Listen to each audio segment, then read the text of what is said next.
అట్లయితే రాహుల్ గాంధీ గారు జగన్ గారిని ఉద్దేశించుతూ ఈ హిందీ భాష నేర్చుకోవడం కంటే కూడా ఇంగ్లీష్ కూడా నేర్చుకోవడం మంచిదే అంటూ ఒక సెమినార్లో మాట్లాడడం జరిగింది. ఏమంటారు? గతంలో ఇంగ్లీష్ మీడియంస్ రాష్ట్రంలో పెట్టి జగన్ గారు మంచి పని చేశారు. ఒక హిందీ నేర్చుకోవడం వల్ల ఏమవుతుంది, మిగతా దేశాలన్నీ కూడా ఇంగ్లీష్లోనే కదా ఉన్నాయి అంటూ జగన్ గారిని పొగడం జరిగింది. ఏమంటారు ఈ విషయం చేత? గవర్నమెంట్ స్కూల్లో కూడా ఇంగ్లీష్ మీడియం ప్రవేశపెట్టిన అంత జగన్ గారికి ఏనంటారు? జగన్ గారు ఖచ్చితంగా కూడా పిల్లలు ఏంటంటే ఇంగ్లీషు నేర్చుకోవాలని, ప్రపంచంతో పోటీపడి నడవాలని జగన్ గారి ఆశ. చంద్రబాబు నాయుడు గారి ఆశ అదేం కాదు. ఇంగ్లీష్ చదివితేట ముద్దబ్బాయిలుగా తయారవుతారని చంద్రబాబు నాయుడు గారి ఆలోచన. అది ఎలా ఏ రకంగా ఆలోచన వస్తుందో తెలియదు. కానీ తన మనవాడిని మాత్రం సెంట్రల్ సిలబస్ స్కూల్ మాత్రం చదివిస్తాడు. మరి సెంట్రల్ అని అంటే మరి అది కూడా ఇంగ్లీష్ కదా, అదెందుకు చదివించడం? ఆడు పాపం మనవాడు దేవాంశ ఆ ముద్దబ్బాయిలా తయారవుతాడు కదా, అలాగెందుకు మంచి తెలుగులో చేర్పించమనండి. మంత్రి కొడుకులు ఇలా కొడుకులు అందరూ ఇంగ్లీష్ మీడియము సెంట్రల్ సిలబస్ అన్నీ చెయ్యాలి. మిగతా వాళ్ళు మాత్రం తెలుగు మాట్లాడకుండా తెలుగు ఒకటే మాట్లాడుకుని ఉండాలా? ఇది అందరికి సమంజసం. అదే సభలో రాహుల్ గాంధీ గారు మాట్లాడుతూ మీ మనవరాలు బీజేపీ నాయకులకు సంబంధించిన వాళ్ళు ఫారెన్లో అమెరికాలో చదువుతున్నారు కదా, మరి మీ మంత్రులకు సంబంధించిన పిల్లలు కూడా అక్కడే ఉన్నారు కాబట్టి వాళ్ళని కనుక్కోండి, హిందీలో నేర్చుకుంటున్నారా ఇంగ్లీష్లో నేర్చుకుంటున్నారా అని ఆయన అడగడం జరిగింది. ఎవరు అడిగారు? రాహుల్ గాంధీ గారు అడిగారు. రాహుల్ గాంధీ గారు కొంచెం ఆయన ఈ మధ్యన ఆలోచనతో బాగానే ఉన్నారు. ఎందుకనంటే కాంగ్రెస్ ప్రభుత్వం ఎప్పుడు కూడా పేదవాళ్ళకి మంచిగా చేస్తుంది, చెడు అనేది ఏం చేయలేదు.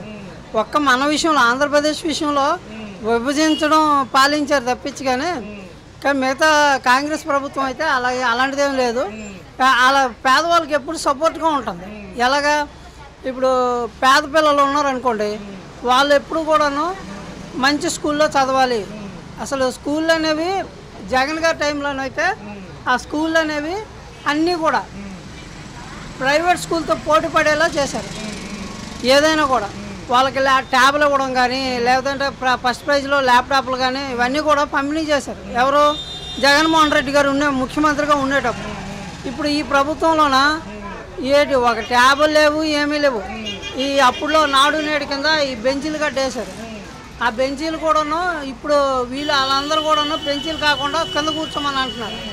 అంటే ఒక ముఖ్యమంత్రి చేసింది ఇంకో ముఖ్యమంత్రి కూడాను అది ఒప్పుకోనివ్వట్లేదు. అంటే మేము ఇలా చేయలేదు కదా, వాళ్ళకెందుకు ఇలా చెయ్యాలి అనే ఉద్దేశం మీద ఇవన్నీ కూడాను.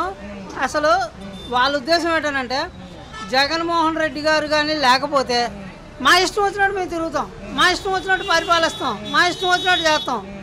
ఒకటి ఏది చేసినా కూడా జగన్మోహన్ రెడ్డిని లేకుండా చేయాలని. అంటే వాళ్ళ తాలూకా ఆలోచన ఎలా ఉందనంటే జగన్మోహన్ రెడ్డి ఉండడం వల్ల మన అమ్మఒడి ఇవ్వాల్సి వచ్చింది, జగన్మోహన్ రెడ్డి ఉండడం వల్ల ఈ రైతులకి పథకం ఇవ్వాల్సి వస్తుంది, అదే ఆడబిడ్డనదిగా ఇవ్వాల్సి వస్తుంది. రీసెంట్గా అంటున్నారు కదా ఈ అచ్చెన్నాయుడు, ఆడబిడ్డ నిధి ఇవ్వాలంటే ఆంధ్ర నమ్మేలు వాళ్ళు అమ్మడాకే వచ్చారు. వాళ్ళు ఎవరికి ఇచ్చారు? ఎవరికి ఇవ్వలేదు కదా. అవన్నీ కూడా అమ్ముకోవడానికి జగన్మోహన్ రెడ్డి కానీ లేకపోతే ఇవన్నీ అమ్మేస్తారు. అది ఎవరికి తెలియకుండా ఎలా ఉంటుంది? తెలిసే అమ్ముతాడు. కానీ ఇవన్నీ చేస్తుంటానంటే ఏదో నువ్వు కొత్త ముఖ్యమంత్రివి వచ్చావు, ఏదో రకంగా వచ్చావు. వచ్చేటప్పుడు నేను పలానోళ్ళ కన్నా బెటర్గా నేను చేస్తాను ముఖ్యమంత్రి పదవి అని చేయమనండి, అది బాగుంటుంది. ఎంతసేపు కక్ష ఏది నన్ను జైల్లో పెట్టారు, నీకు సాక్ష్యం లేకుండా జైలు పెట్టలేదు కదా. స్కిల్ డెవలప్మెంట్ కింద 300 కోట్లు అవి అలాగే నీ అకౌంట్లో వేసుకున్నాం. ఇప్పుడు అలాగే అమరావతి నదులు ఇవన్నీ తోలుతుండ్రు, ఏది సంవత్సరంలో పూర్తి అయిపోవాలంటున్నారు. ఎక్కడ పూర్తయ్యి ఆ డబ్బులన్నీ కూడా తన జాబుల్లో వేసుకోవడానికే కదా. ఈ జగన్మోహన్ రెడ్డి గారు కట్టి చూపించాడు, ఈయనేమో కట్టకుండా చూపిస్తాడు. ఏది ఏంటంటుందని అవన్నీ కూడా. ఇంకోటి ఏంటంటే ఈ గ్రాఫిక్స్ చూపిస్తాడు. ఈ గ్రాఫిక్స్ కానీ నువ్వు నిజంగా చేసి చూపించాలి కదా. ఒక ముఖ్యమంత్రి వచ్చారు, ఆయన ఫస్ట్ టైం ముఖ్యమంత్రికి వచ్చాడు, అది కూడా ఒక ముఖ్యమంత్రి గారి కుమారుడు, ఒక ముఖ్యమంత్రి గారి కుమారుడు అయ్యుండి మళ్ళీ తనేం చేశారంటే ఒక పార్టీని పెట్టి ఒక ముఖ్యమంత్రిగా వచ్చి నేను పేదవాళ్ళకి మాత్రమే మంచి చెయ్యాలి, ఆరోగ్యశ్రీ కానీ అలాగే అమ్మఒడి కానీ ఇవన్నీ తీసుకొచ్చినవి ఎవరండి? జగన్మోహన్ రెడ్డి గారు. ఇప్పుడు ఈయనేమో అమ్మకు వందనం అని అంటున్నారు. అమ్మకు వందనం ఇచ్చారు, ఎవరెవరికి ఇచ్చారు?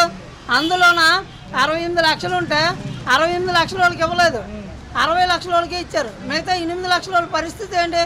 వాళ్ళు ఇప్పుడు కూడా నిధులు అందట్లేదని అంటున్నారు. మరి ఇదే విధానంలో చూసుకుంటే కనుక సజ్జల రామకృష్ణారెడ్డి గారు కొన్ని మీడియా సంస్థలకు ఇంటర్వ్యూలు ఇచ్చారు. అందులో మాట్లాడుతూ లిక్కర్ స్కామ్ అనేది ఒక అభూత కల్పన స్కామ్, మేము పారదర్శకంగా గవర్నమెంట్లు గతంలో గవర్నమెంట్లకు సంబంధించే కదా మెయింటెనెన్స్ అంతా చూశారు. మీకు ఏదన్నా లెక్కలు తేడా ఉంటే బెవరేజ్ కార్పొరేషన్లో చూసుకోండి, చెక్ చేసుకోండి ఏ విషయం ఉన్నా కానీ. కాకపోతే ఇక్కడ ఏం జరుగుతుంది అంటే ఇదంతా కూడా జగన్మోహన్ రెడ్డిని అరెస్ట్ చేసి లోపల పెట్టాలి, స్కిల్ డెవలప్మెంట్లో ఈయన అరెస్ట్ అయ్యాడు కాబట్టి మిథున్ రెడ్డి గారి పైన పెట్టింది ఇదంతా కూడా ఒక ఊహా కల్పిత కేసే అంటున్నారు సజ్జల రామకృష్ణారెడ్డి గారు. ఎట్లా అంటారు? ఎందుకంటే పార్టీ ఇన్ఛార్జ్ కదా ఆయన. ఇప్పుడు అవన్నీ మద్యం కుంభకోణాలు, మద్యం లిక్కర్ స్కామ్ కేసులు ఇవన్నీ ఉన్నాయనుకోండి. ఇప్పుడు ఏది సెంట్రల్ గవర్నమెంట్ అంటుంది, ఏవి అవి ఏవైనా ఉంటే సెంట్రల్ గవర్నమెంట్ వదలదు కదా, వదలదు. ఎందుకనంటే సెంట్రల్ గవర్నమెంట్ అనేది అది మన ఆంధ్రప్రదేశ్ గవర్నమెంట్తో సంబంధం లేదు. సెంట్రల్ గవర్నమెంట్ ఎక్కడికైనా వెళ్తుంది, ఎలాగైనా చేస్తుంది. ముందు సిబిఐ వాళ్ళు కానీ సిఐడి కానీ వీళ్ళందరూ కూడా దేనికున్నారు, ఇలాంటివి ఏవైనా ఉంటే ముందు పట్టుకెళ్ళిపోతారు, తర్వాత చూద్దామని. కానీ అలాంటి సాక్ష్యాలు లేకుండా అవి సృష్టిస్తున్నారు, అంటే వాళ్ళు పుట్టిస్తున్నారు అనమాట. అంటే ఇవన్నీ కూడాను ఇంతకుముందు జగన్మోహన్ రెడ్డి గారు అమ్మఒడితే చాలామందికి అమ్మఒడి అందలేదు, వీళ్ళంతా కూడా వీళ్ళ జోబులు వేసుకున్నారు. జోబులు ఎక్కడ పడ్డాయి?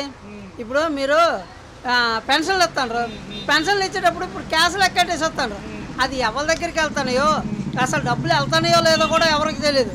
ఎందుకు? ఇంతకుముందు అయితే తమ్ము వేసుకొని డబ్బులు ఇచ్చేవారు, ఇప్పుడు క్యాష్లు ఎక్కడేసి వస్తాండ్రు.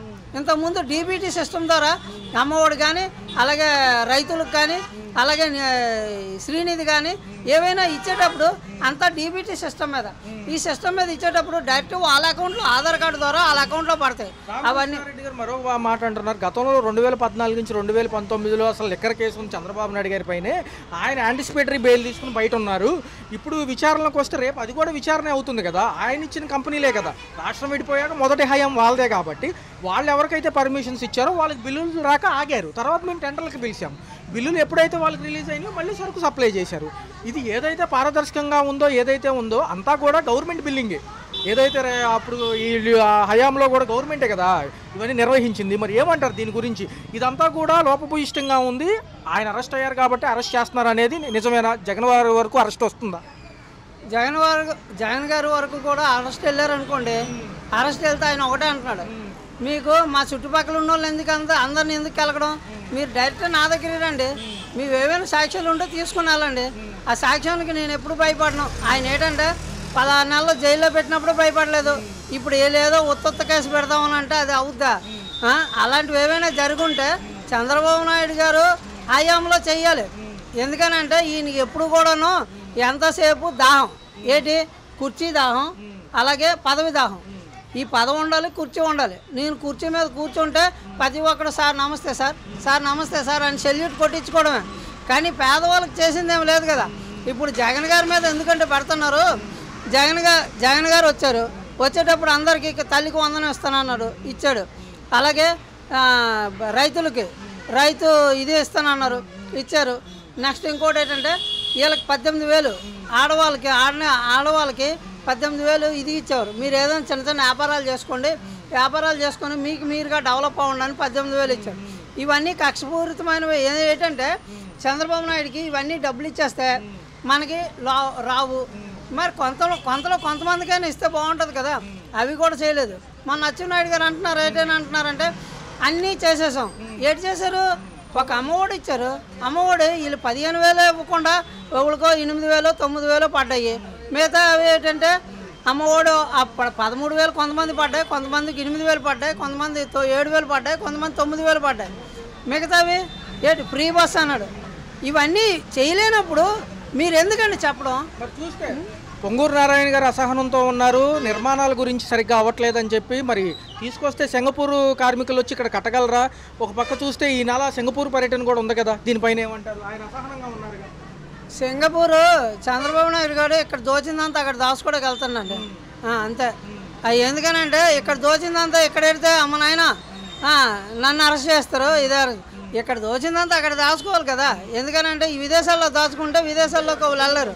కానీ అవన్నీ కూడా వస్తాయి. వచ్చిన టైం అప్పుడు మళ్ళీ జగన్ వస్తాడని వీళ్ళకి ఒకటే పదవి దాహం పట్టుకుందా, ఇప్పుడు ఏంటంటే గెలిచామన్న ఆనందం లేదు. మళ్ళీ జగన్ వస్తే మన పరిస్థితి ఏంటి? మళ్ళీ జగన్ వస్తే మన పరిస్థితి ఏంటి?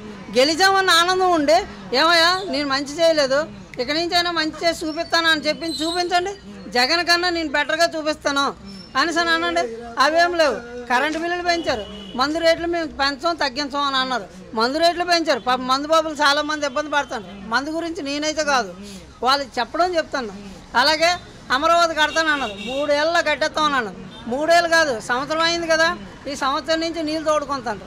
ఆ మంత్రి నారాయణ గారు ఉన్నారా, ఆయన కూడాను అందరి మీద సిరాకు అయిపోతుంటారు. అంటే మనం చేసిన న్యాయమైన పాలన అయితే ప్రకృతి కూడా సహకరిస్తుంది, పంచభూతాలు కూడా సహకరిస్తాయి. కానీ ఇప్పుడైతే ఏమీ సహకరించట్లేదు కదా. సహకరించట్లేనప్పుడు వీళ్ళు అసహనం అనేది ఎవరి మీద చూపిస్తారు? వాళ్ళ మీద, వీళ్ళ మీద, జగన్ గారి మీద పడాలి. ఇదేంటంటే అమ్మ ఒడి ఇచ్చాం కదా, జగన్ వాళ్ళు ఒకటే అంటున్నారు, ప్రజలు అడిగితే ఇస్తాం, జగన్ అడిగితే మేము అని అంటున్నారు. కానీ జగన్ గారి వల్ల కదా మామిడి రైతులు ఏదో ఆ డబ్బులు పెరిగాయి, అంతకుముందు లేకపోతే మేము కొనలేము, ఏది చేయలేము అని అంటారు. ఇప్పుడు ఎలా కొంటున్నారండి? జగన్ గారి వల్లే కదా. పవన్ కళ్యాణ్ గారు చూస్తే ఆయన టికెట్ సినిమాకి సంబంధించి రేట్లు పెంచుకునే హడావుడిలో ఉన్నారు, కానీ అదే మద్దతు ధర రైతులకు ఇవ్వడానికి అంతగా ఆస్కారంగా లేదుగా ఆయనకి. అంటే పవన్ కళ్యాణ్ గురించి మనం ఎక్కువ మాట్లాడడానికి అవ్వదండి. ఎందుకనంటే ఏదో వచ్చాడు, ఏదో చేశాడు, వెళ్ళిపోతాడు. ఆయన ఏంటంటే ఆయన ఉన్నది హైదరాబాద్, ఇక్కడికి ఆంధ్రప్రదేశ్ ఏదో చుట్టం చూపుకి వస్తాడు, చుట్టం చూపుకి వెళ్ళిపోతాడు. ఇంకో విషయం ఏంటంటే ఆయన డిప్యూటీ సీఎం కాదు కదండి. ఆయన డిప్యూటీ సీఎం అని ఆయన అనుకోవట్లేదు, ప్రజలందరూ కూడా అనుకుంటున్నాడు. ఏంటనే డిప్యూటీ సీఎం గారు తర్వాత సీఎం గారు అని అంటున్నారు. కానీ డిప్యూటీ సీఎం కాదు. మొన్న ఒక డైలాగ్ వేసాడు కదా, నా యొక్క పనులు నచ్చితే ఉండండి, లేకపోతే మీ అందరు తప్పండి, మీతో మాకు పని లేదని. అంటే దేనికి ఆయన ఉండి దేనికి ప్రశ్నిస్తామని అన్నాడు. ఎవరిని ప్రశ్నించాడు? చంద్రబాబు నాయుడిని ప్రశ్నించాడా? లేదే. జగన్ గారికి ఇప్పుడు కూడాను అధికారంలో ఉన్న జగనేనట, ప్రతిపక్షంలో ఉన్న జగనేనట. మరి ఆయన ఏమని ప్రశ్నిస్తాడు? జగన్నే, జగన్ నువ్వు మరి రాలేవు, మేమే ఒక 10-15 సంవత్సరాలు మేమే అధికారంలో ఉంటాం, ఈ 10-15 సంవత్సరాలు ఉంటే జనాలందరూ అడుక్కోవడమే. దాని గురించి అయితే మాట్లాడతాడు. మరి మెట్రో రైలుకు సంసిద్ధం అంటున్నారు, టెండర్లు పిలుస్తున్నారు. ఇప్పుడు మెట్రో అంత అవసరం ఉందా? కంపెనీల వేటలో ఒక పక్క ఇంకా రాలేదు కదా, ఇప్పుడు మెట్రో అంత అవసరం దేనికంటారు? విశాఖపట్నం మెట్రో కావాలి ఇప్పుడు. విశాఖపట్నం మెట్రో అది అంత ముందే ప్రపోజల్ వచ్చింది. ఎప్పుడు జగన్ గారు ఉండేటప్పుడే ఆ ప్రపోజల్ వచ్చింది. అప్పుడన్నీ 30 కిలోమీటర్ల దూరంలో, అంటే కొమ్మాది నుంచి గాజువాక వరకు అనేసి ప్రపోజల్ వచ్చింది. అది అప్పుడులో ప్రపోజల్ ఉంది, అది సెంట్రల్ గవర్నమెంట్ది కదండి. అది ఆ ప్రపోజల్ అప్పుడే ఉంది. ఇప్పుడు వీళ్ళు కొత్తగా తీసుకొచ్చింది ఏముందండి? ఇప్పుడు తెలుగుదేశం ప్రభుత్వం మేముగా ఏ ఒక్క కంపెనీ మేము తీసుకొచ్చామని చెప్పానండి. ఏ కంపెనీ తీసుకురాలేదు, ఏ కంపెనీ రాలేవు. అలాంటప్పుడు మెట్రో కూడా దేనికండి? ఆ మెట్రో వచ్చింది దేనికి వచ్చింది? అప్పుడు జగన్ గారు ఉండేటప్పుడు ఈ ప్రపోజల్ ఓకే అయింది.